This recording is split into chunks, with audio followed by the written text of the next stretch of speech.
Hello guys, welcome to my channel. First of all, I would like to say thanks to those who are watching this video.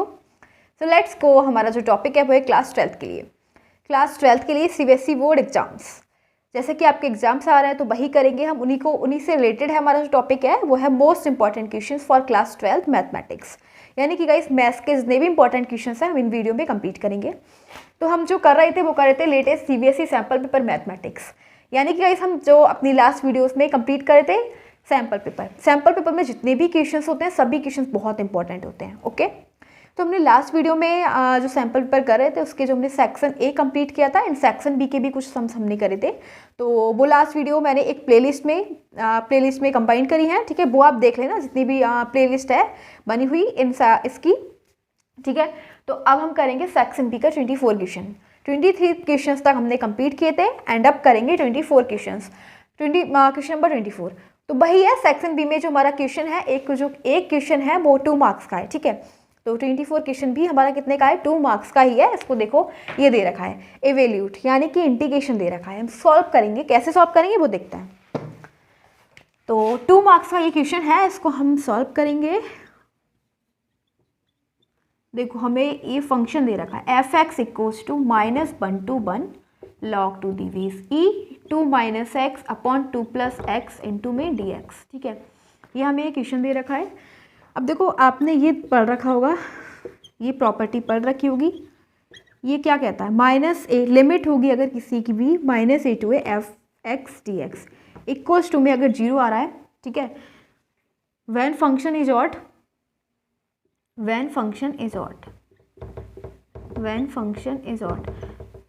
अगर function odd है तो ये क्या हो जाएगा, F limit जो है इसकी -a to F X D X equals to D क्या हो जाएगा, 0 के इक्वल हो जाएगा। लेकिन कब, जब फंक्शन कैसा है, ऑड है।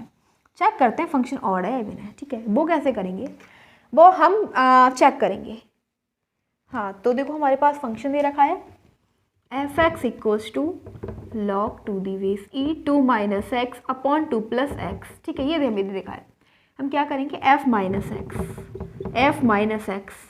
एक्स के आगे माइनस लेना है, log 2 the base e 2 minus और -x, क्योंकि हमें तो x के आगे माइनस लेना है, अपॉन फिर यहाँ पे 2 प्लस और यहाँ पे x के आगे -x, ठीक है।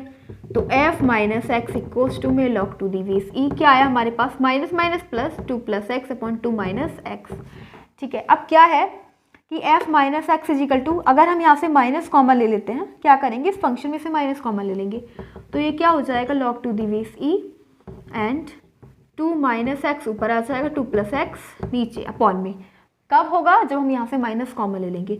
सो गाइस देखो f - x जब हमने x के आगे माइनस से मल्टीप्लाई किया तो हमें माइनस ये मिला, नेगेटिव मिला फंक्शन। इसे तो हम बोलेंगे -f(x), क्या बोलेंगे, यही तो हमारा फंक्शन क्या था हमारा, f x equal to log 2 the base, यही तो फंक्शन है। लेकिन माइनस आगे आ गया, क्या आ गया, माइनस आगे आ गया, ठीक है। क्योंकि अभी हमारे पास यहाँ पे जो पहले था प्लस था, बट अब माइनस जब आगे ले लेंगे तो फंक्शन की तरह बन जाएगा, और ये फंक्शन की तरह बन जाएगा तो माइनस आगे आ जाएगा। तो गाइस हम देख रहे हैं कि फंक्शन में क्या आ गया, माइनस आगे आ गया, ठीक है। तो अभी क्या हो जाएगा, ऑड है फंक्शन, ठीक है। फंक्शन कैसा है, ऑड है, क्योंकि यहाँ पे माइनस आगे आ गया। तो सिंपल सी बात है कि ये क्या हो जाएगा। अब इसे देखो, ये हमें क्या दे रखा है, i equals to -1 to 1 and log 2 the base e 2 - x upon 2 + x dx, ठीक है। अब देखो हमारे पास फंक्शन क्या मिला, -1 to 1 log, और अगर हमने इसके अंदर 2 माइनस मतलब x के आगे माइनस से मल्टीप्लाई कर दिया तो क्या मिला, माइनस में मिल गया ना फंक्शन, क्या मिल गया, माइनस में मिल गया, 2 - x upon 2 + x into dx। समझ में आया, क्योंकि हमने इसके अंदर क्या रखा, जब हमने फंक्शन के अंदर माइनस से मल्टीप्लाई करा, x की मल्टीप्लाई माइनस से करी तो माइनस आ गया। तो अब ये इक्वेशन फर्स्ट एंड ये इक्वेशन सेकंड, वो आपने देख लिया कैसे है, दोनों को हम ऐड कर देंगे, i + i क्या हो जाएगा 2i, एंड ये है प्लस का, ये है माइनस का, तो इसकी वैल्यू के आगे 0, यानी कि गाइस i की वैल्यू के आगे 0, तो इसका जो आंसर है वो क्या हो जाएगा, 0 हो जाएगा।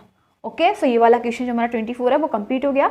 बट इस क्वेश्चन के रिप्लेस में हमने एक क्वेश्चन और दे रखा है, नहीं इसके रिप्लेस में कोई क्वेश्चन नहीं दे रखा, ठीक है। इसमें हमें केवल सिंगल क्वेश्चन दे रखा है, यानी कि अगर हमसे आता है तो हमें 2 मार्क्स मिलेंगे, अदरवाइज इसके ऑप्शन में कोई क्वेश्चन नहीं दे रखा।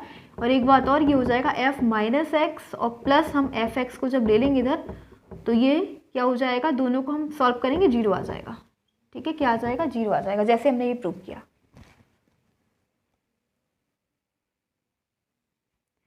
सो now question number 25 is there. So अब क्वेश्चन नंबर 25 है सेक्शन बी का। सो देखते हैं क्वेश्चन नंबर 25 में क्या दे रखा है, लेट्स गो। क्वेश्चन नंबर 25 में दे रखा है चेक वेदर द फंक्शन, हमें फंक्शन दे रखा है डिफाइंड बाय एफ एक्स, ये फंक्शन हमें डिफाइन किया गया है F X equals to X cube plus X has any critical point. क्या इस फंक्शन के पास कोई क्रिटिकल पॉइंट है, वो चेक करेंगे। ठीक है, क्रिटिकल पॉइंट निकालने के लिए हम क्या करते हैं, जो हमें फंक्शन दे रखा है एफ एक्स इक्वल्स टू में एक्स क्यूब प्लस एक्स को लाइट कर लेंगे, फिर हम क्या करेंगे differentiate with respect to X, X के रिस्पेक्ट में डिफरेंशिएट कर देंगे क्योंकि फंक्शन में हमें एक्स की वैल्यू दे रखी है। तो ये हो जाएगा F dash X equals to में जब हम इसका डिफरेंशियल करेंगे तो एक्स क्यूब का डिफरेंशियल जो पावर है वो मल्टीप्लाई में आ जाएगी। ठीक है, एंड पावर में से बन सब्ट्रैक्ट, 3 में से बन जाएगा 2 बचेगा। ओके, एक्स का करेंगे एक्स के रिस्पेक्ट में बना जाएगा प्लस, फिर एक्स का करेंगे एक्स के रिस्पेक्ट में बन हो जाएगा 3x² प्लस 1। और हम फिर क्या करेंगे क्रिटिकल पॉइंट के लिए for critical point F dash X equals to हम 0 पुट कर लेंगे। क्या करेंगे F dash X equals to 0 put कर लेंगे, 0 पुट कर लो एंड ये हो जाएगा 3x² प्लस 1। ठीक है, तो ये जो प्लस का बने इधर आ जाएगा -1 इक्वल्स टू में 3x² एंड अगर x² की वैल्यू निकालेंगे तो -1/√3 और x की वैल्यू निकालेंगे तो अंडर रूट में -1/√3। क्या ये पॉसिबल है, ये केस पॉसिबल है, अंडर रूट के अंदर माइनस, नहीं, ये केस पॉसिबल नहीं है बिकॉज यहाँ पे ये इमेजिनरी वैल्यू है। क्या है, एक्स की वैल्यू इमेजिनरी आ रही है, रियल नहीं आ रही। ठीक है, कैसी है, इमेजिनरी वैल्यू है, माइनस अंडर रूट के अंदर, जो ये पॉसिबल ही नहीं है, it's not possible, it is not possible.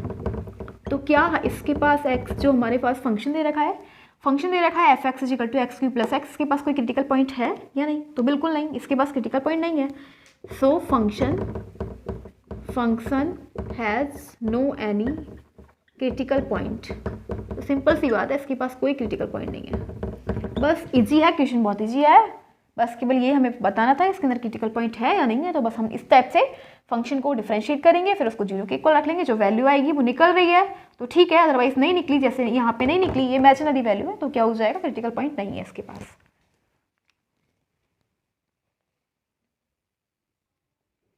So now question number 26 is here and ये जो 26 क्वेश्चन है ये सेक्शन सी की बात हो रही है। ठीक है, 26 मतलब सेक्शन सी में, अब सेक्शन सी में क्या है उसको देखते हैं। सेक्शन बी आपका कंप्लीट हो गया, उसके अंदर 25 क्वेश्चन तक थे। ठीक है, यानी कि 21 से लेकर 25 क्वेश्चन थे, 5 क्वेश्चन थे उसके अंदर, जो एक क्वेश्चन कितने का था, 2 मार्क्स का था। ठीक है, अब हम सेक्शन सी को देखेंगे। सेक्शन सी में this section comprises of short question short answer. देखो ये वाला जो सेक्शन है ना उसमें शॉर्ट आंसर दे रखे हैं, short answer type question of 3 marks. लेकिन अब इसमें जो क्वेश्चन दे रखा है ना वो 3 मार्क्स का है। ठीक है, मतलब यानी कि जो क्वेश्चन दे रखा है उससे कितने मार्क्स है, एक क्वेश्चन के 3 मार्क्स हैं। चेक करते हैं क्या क्या दे रखा है क्वेश्चन में। ठीक है, एवेल्यूट, यानी कि गाइस अब हमें इसे एवेल्यूट करना है 26 क्वेश्चन को। सो देखो इसमें हमें ना इंटीग्रेशन फाइंड करना है। क्या करना है, इंटीग्रेशन फाइंड करना है। सो क्या करेंगे, इंटीग्रेशन कैसे फाइंड करेंगे, आपने इंटीग्रेशन चैप्टर तो किया होगा। ठीक है, उसमें जो हमारी सेम एक्सपोनेंट है +3/x² इंटू में x² + 9। तो ऐसे केस में आप देख रहे हो x² इंटू x² अपॉन और ऊपर भी x² दे रखा है। तो ऐसे केस में हम क्या करते हैं, इसको ना लेट करेंगे। अब हम इस वाले क्वेश्चन की बात कर रहे हैं। ठीक है, x² को t लाइट कर लेते हैं। क्या करेंगे, x² को t लाइट कर लेंगे बस, और ये जो हमारी वैल्यू है वो यहाँ पे पुट कर देंगे। तो यहाँ पे हम पुट करेंगे, देखो x² की जगह क्या हो जाएगा, हमें फंक्शन ये दे रखा है, मतलब इसको i मानो, i इक्वल्स टू में 2x² + 3 अपॉन में x² इंटू में x² + 9। ठीक है, इस टाइप से हमें दे रखा है। हमने क्या करना है, x² की जगह t लाइट करना है, तो ये हो जाएगा 2t + 3 अपॉन में x क्या करना है, x² की जगह t, तो यहाँ पे आ जाएगा t इंटू में x² की जगह फिर से t + 9। ठीक है, ये हमारे पास आ गया। फिर क्या करेंगे, अब ये आ गया 2t + 3 अपॉन में t इंटू में t + 9। ठीक है, तो इसको हम क्या करेंगे, इसको हम ऐसे लिख सकते हैं a/t। ठीक है, a/t प्लस b/t + 9। आपने इंटीग्रेशन में ये वाला देखा होगा, अगर जैसे कि हमें इस टाइप से दे रखे हैं x इंटू में x + 1 ठीक है, तो हम इसको कैसे सॉल्व करेंगे, इंटीग्रेशन इसका कैसे सॉल्व करेंगे, इसका इंटीग्रेशन कैसे सॉल्व करेंगे, उसके लिए हम लेट कर लेंगे इसे a upon X plus B upon X plus 1, ऐसे ही तो करते हैं हम। ठीक है, क्या करते हैं हम लेट कर लेते हैं, आपने वो चैप्टर पढ़ा होगा इंटीग्रेशन, तो अगर आपको इसका इंटीग्रेशन करना है X one upon X into X plus 1 का, तो इसको लेट कर लेंगे a upon X plus B upon X plus 1। Same हमने वही किया, इसमें भी हमने क्या करा, इसमें हमने a अपॉन टी ले लिया, बिल्कुल इसको हटा दो, क्या आया a, पहले हमने t को ले लिया, फिर t प्लस 9 को ले लिया। ठीक है, अब देखो क्या करेंगे, अब यहाँ पे हम इसकी जगह हमने ये लिख दिया ना। ठीक है, अब हम इसका क्या करेंगे, इंटीग्रेशन करेंगे। क्या करेंगे, इंटीग्रेशन करने से पहले हम पहले इसको सॉल्व कर लेते हैं। देखो पहले a और b की वैल्यू निकालेंगे। क्या करेंगे, पहले a और b की वैल्यू निकालेंगे, तो हम इसको सॉल्व कर लो, t इंटू टी प्लस 9 आ जाएगा, और इधर आ जाएगा a इंटू में t plus 9 plus b into T, और ये है 2t प्लस 3 अपॉन में t इंटू टी प्लस 9। ठीक है, हमने इसका एलसीएम ले लिया दोनों साइड में, ये दोनों एक दूसरे को कैंसिल, कंपेयर कर देंगे, क्या आ जाएगा हमारे पास 2t प्लस 3 इक्वल्स टू में a इंटू में t plus 9 plus b into T. ठीक है, हमने इन दोनों को कैंसिल कर दिया एंड ऊपर वाले की कंपेयर कर दी, 2t plus 3 is equal to में a into T plus 9 plus B T. अब देखो फिर हमें क्या करना है, हमें a और b की वैल्यू निकालनी है, तो a के अपॉन में क्या है t, हम t को क्या करेंगे 0 रख दो। क्या रख दो, पहले हम फर्स्ट केस में t दे रखा है ना, इसको 0 के इक्वल कर लो, तो हम t को क्या करेंगे 0 के इक्वल में रख लेंगे, यहाँ पे क्या आ जाएगा 3 एंड ये हो जाएगा, बस t की जगह 0 रखना है एंड ये भी 0 ही हो जाएगा, तो 3 इक्वल्स टू 9a, a की वैल्यू क्या आ गई 1/3, a की वैल्यू क्या आ गई 1/3, v की निकालेंगे, b के अपॉन में क्या है t प्लस 9, तो हम क्या करेंगे t प्लस 9 इक्वल्स टू में 0, t की जगह -9 रखो। क्या करेंगे, t की जगह -9 इस वाली इक्वेशन में, तो देखो क्या आ जाएगा, -9 रख के देखो 2 इंटू -9 प्लस 3 इक्वल्स टू में, ये तो -9 और प्लस 9 0 बन जाएगा, तो फिनिश हो गया। इधर देखो ये हो जाएगा -9 into B, 9 2 = 18 plus 3 equals to में -9b, -15 इज इक्वल टू में -9b, माइनस से minus cancel and 15 is equal to 9b, b की वैल्यू आ गई 15/9, 3 5 जा 3 5 3 जा 3 5 जा एंड 3 3 जा, b की वैल्यू क्या आ गई 5/3। अब देखो क्या करना है, कुछ नहीं करना, ये जो वैल्यू है a और b की, a की वैल्यू 1/3, b की वैल्यू 5/3, यहाँ पे पुट कर देंगे। ठीक है, इस वाली इक्वेशन पर पुट कर देंगे। तो putting the value of a and v in equation first, थोड़ा सा रफ कर लेते हैं, यहाँ पे स्पेस नहीं है।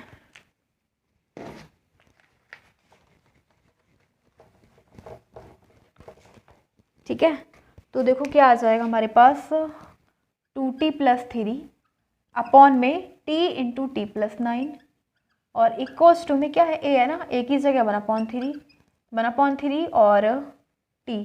अब देखो एक काम करो, इसको ना t की वैल्यू पुट कर दो, जो भी t की वैल्यू थी वो पुट कर दो। t की वैल्यू हमने x² ऐड करी थी ना, तो ये हो जाएगा 1/x²। समझ में आया, पहले तो हमने a की वैल्यू 1/3, ठीक है, इंटू में फिर t की वैल्यू क्या है 1/x², क्योंकि t की वैल्यू क्या है x², तो x क्या हो जाएगा 1/x²। फिर नेक्स्ट प्लस b की वैल्यू क्या आई 5/3, ठीक है, यह है b की वैल्यू 5/3 इंटू में इसमें भी t की वैल्यू पुट कर लो 1/t की जगह क्या है x² प्लस 9। ओके, अब हमारा ये जो फंक्शन बन गया, और इधर भी पुट कर लेना t की वैल्यू, इसमें भी क्या है t की वैल्यू x² एंड x²। ठीक है, अब क्या करेंगे, इंटीग्रेटिंग ऑन बोथ साइड्स, दोनों साइड में इंटीग्रेशन कर देंगे। Integrating on both sides, integrating on both sides, दोनों साइड में क्या करेंगे, इनका इंटीग्रेशन कर देंगे। तो देखो क्या आ जाएगा 2x² प्लस 3 अपॉन में x² इंटू में x² प्लस 9, और किसके रिस्पेक्ट में करेंगे, dx के। ठीक है, x के रिस्पेक्ट में करेंगे बिकॉज x है, तो इधर भी इंटीग्रेशन कर देंगे, कांस्टेंट वैल्यू को आगे ले लेंगे 1/x² इंटू dx प्लस 5/3 और 1/x² प्लस 9 इंटू dx। ठीक है, अब हम इसका इंटीग्रेशन कर देंगे सिंपल।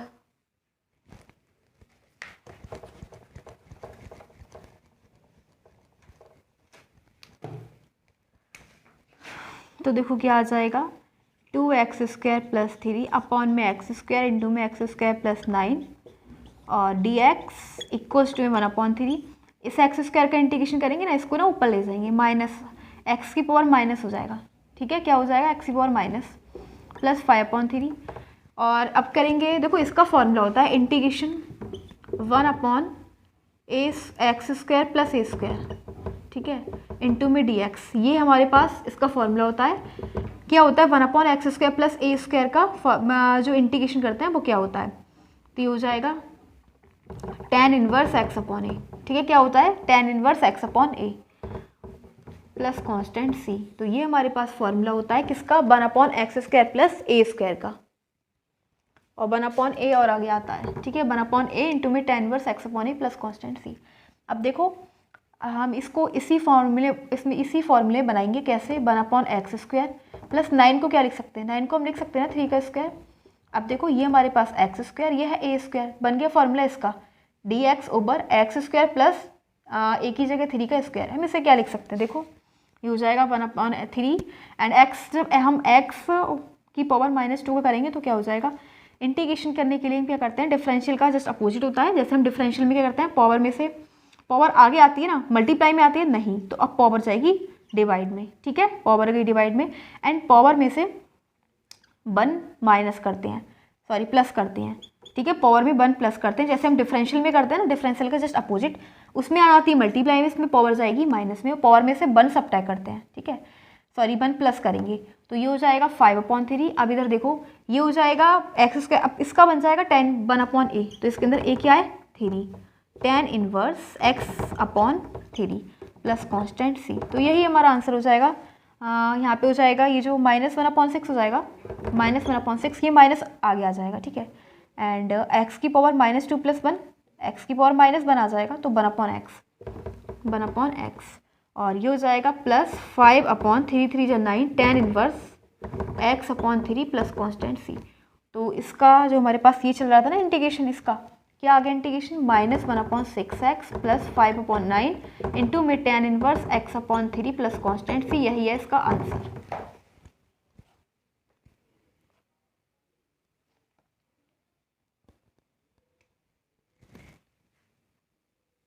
और हाँ, यहाँ पे भी -2 + 1 आएगा, जो हम ऊपर करते हैं वही नीचे होता है। जो हम ऊपर लिखते हैं ना माइनस इंटीग्रेशन में, पावर में क्या होता है 1 ऐड करते हैं, क्या करते हैं 1 ऐड, और वही नीचे लिखते हैं, तो -2 + 1 माइनस हो जाएगा, ठीक है, तो यहाँ पे 3 नहीं आएगा, माइनस आएगा ओनली।